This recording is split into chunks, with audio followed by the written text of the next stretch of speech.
Assalamualaikum warahmatullahi wabarakatuh. Ismi Tika Samsyatur Rahmah.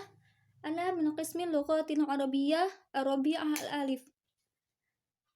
Dalam video kali ini saya akan menjelaskan tentang nida wal qasru fi nususil arabiyyah, yaitu tentang pembahasan nida, bagiannya, maknanya, dan juga begitu pula dengan qasr. Yang pertama adalah an-nida. Nida menurut istilah yaitu diambil dari kata nida'a, nada'a, yunadi, nidaan, yaitu panggilan, undangan, pengumuman, dan juga seruan. Sedangkan menurut istilah, nida adalah an-nida'u wa talabal mutakallim iqbalul mukhatab biharfin min ahrufin nida, yaitu tuntutan mutakallim, orang yang berbicara atau orang yang memanggil, yang mana mutakalim ini menghendaki agar orang yang diajak bicara atau orang yang dipanggil itu menghadapnya dengan menggunakan salah satu huruf nida. Jadi nida itu adalah tuntutan, perintah, dan juga keinginan mutakalim, yaitu orang yang berbicara atau orang yang memanggil kepada orang yang dipanggil atau orang yang diajak bicara agar dia itu datang kepadanya atau menghadap kepadanya dengan cara menggunakan salah satu dari 8 huruf nida. Dalam istilah nida ini ada munada, yaitu orang yang dipanggil. Nah, apa sajakah sih huruf-huruf nida itu? Ahrufun nida itu ada 8, terbagi menjadi 2 bagian, yaitu untuk li qarib dan yang kedua untuk li ba'id. Li qarib adalah untuk orang yang dekat, sedangkan li ba'id untuk orang yang jauh. Untuk li qarib ada 2, yaitu hamzah dan ayu, sedangkan sisanya 6, a, ya, ai, wa, haya, dan aya untuk li ba'id. Pembahasan selanjutnya yaitu tentang makna-makna nida. Makna-makna nida ini terbagi menjadi 8 bagian makna. Yang pertama adalah al-ighra. Al-ighra itu artinya atau maknanya adalah anjuran, dorongan, dan untuk menyenangkan orang lain. Contohnya yaitu ya mazlum takalum. Wahai orang yang dizolimi, bicaralah. Dan di sini mengandung kata anjuran, yaitu takalum, bicaralah. Dan juga dorongan kepada kepada si mazlum agar ia tidak bungkam tetapi melapor dan sebagainya, sekaligus menyemangati dan juga menyenangkan orang yang terzolimi tersebut. Yang selanjutnya, yang kedua, yaitu at-tahasur wa tauji', yaitu merasakan penyesalan atau merasa keresahan dan juga merasa kesakitan. Contohnya, ya laitani, wahai seandainya kuntu turoba, aku menjadi tanah. Di sini menyiratkan bahwa orang yang berbicara itu merasakan penyesalan atau kesakitan, sehingga dia lebih berharap menjadi tanah daripada menjadi manusia. Yang ketiga yaitu an-nudbah, artinya ratapan atau pengaduan. Contohnya, wah kadabi, wah walidi. Wah kadibi artinya wahai hatiku. Kemudian yang selanjutnya yaitu walidi, artinya wahai anakku. Kemudian kata selanjutnya diiringi dengan pengaduan atau ratapan. Yang keempat itu az-zajru, artinya teguran atau mencegah dan melarang. Contohnya yaitu dalam sebuah syair, ya qalbu, wahai hati, waihaka, aneh, ma sami'ta linasihin, engkau tidak mendengarkan orang yang menasihatimu, lama artamaita wala asqaita malha, dan engkau belum pula membersihkan dan juga menjaga dari cernaan orang. Yang kelima yaitu at-ta'ajjub. Maknanya adalah kaget, takjub, kagum, dan juga heran.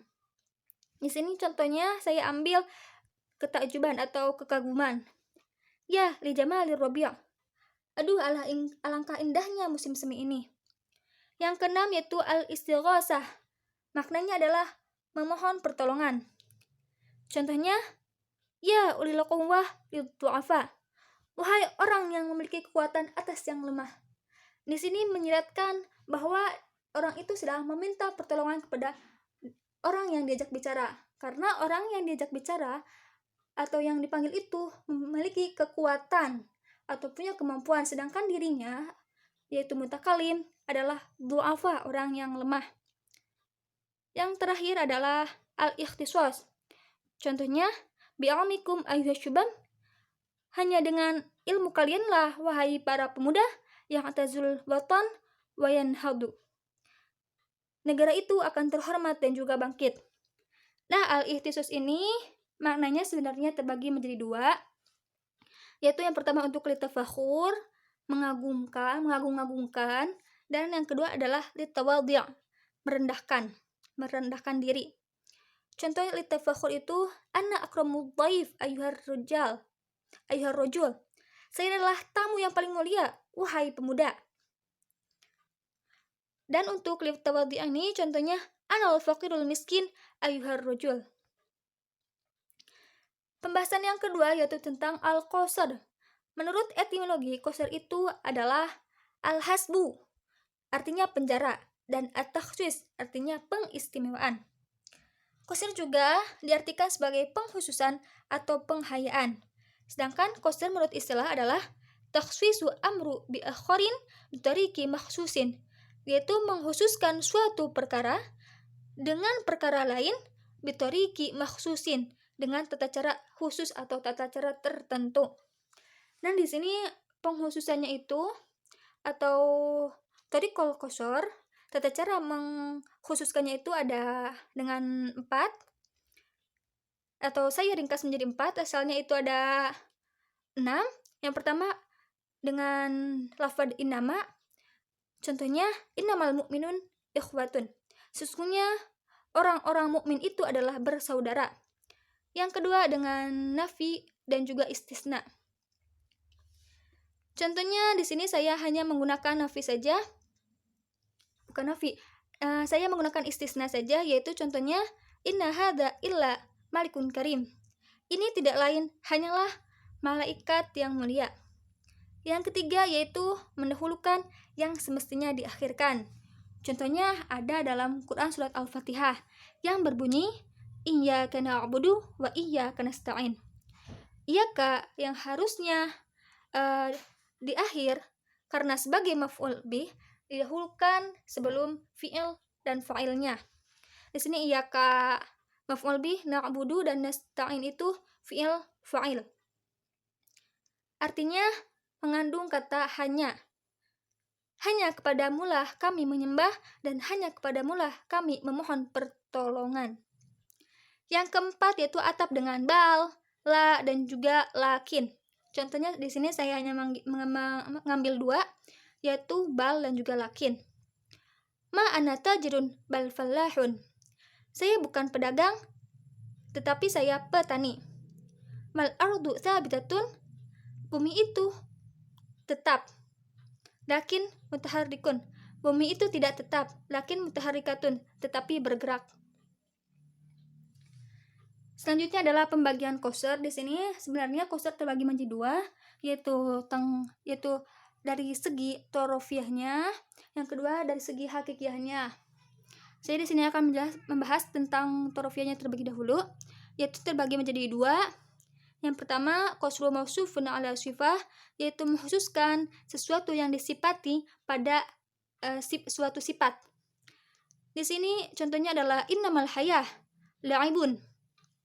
Sesungguhnya kehidupan itu la'ibun adalah permainan. Al-hayatu adalah sesuatu yang disifati dan la'ibun adalah sifatnya. Jadi kehidupan itu hanya sebuah permainan. Untuk contoh yang kedua, maksudnya untuk bagian yang kedua yaitu qasru sifatun ala mausufin, yaitu pengkhususan sifat kepada mausuf. Contohnya la yafuzu illa sholihun. Tidak ada kebahagiaan kecuali bagi orang-orang yang sholih. Fauzun itu adalah sebuah sifat, sholih adalah yang disifati. Dengan kata lain di sini mengandung arti bahwa kebahagiaan itu hanyalah untuk orang-orang soleh, atau yang bahagia itu hanya orang soleh. Yang selanjutnya yaitu pembagian menurut hakikiyah dan juga kenyataannya. Terbagi menjadi dua, yaitu hakiki dan idhofi. Hakiki itu artinya yang kekhususannya itu menurut hakikat dan juga kenyataan. Contoh di sini yaitu ya Ali, innama husni tajir. Wahai Ali, sesungguhnya Husni itu hanyalah seorang pedagang. Atau contoh lain yaitu la ilaha illallah. Bagian kedua yaitu idofi. Terbagi menjadi tiga, yaitu qasru ifrad, qasru ta'yin, dan qasru qalbi.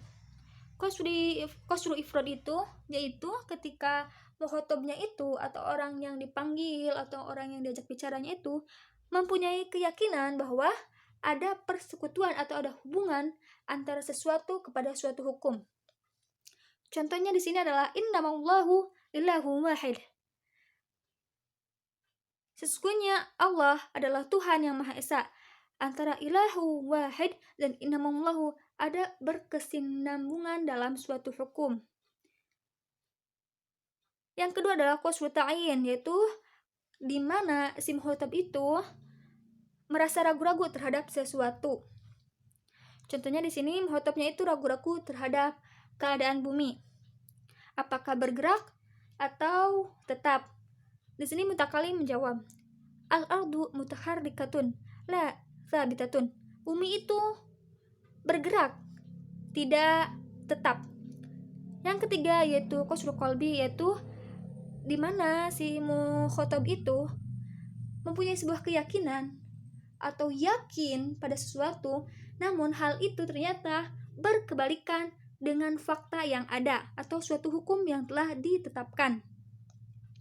Contohnya, si mukhatab itu yakin bahwa yang kemarin pergi itu adalah si Khalil, tapi faktanya yang pergi adalah si Ali. Maka mutakalim menjawab, ma safaro illa Ali. Tidak ada yang pergi kecuali Ali. Nah, sekian yang saya sampaikan. Mohon maaf atas segala kesalahan dan kekurangannya, dan mohon maaf pula bila penjelasannya terlalu cepat karena saya mengejar waktu.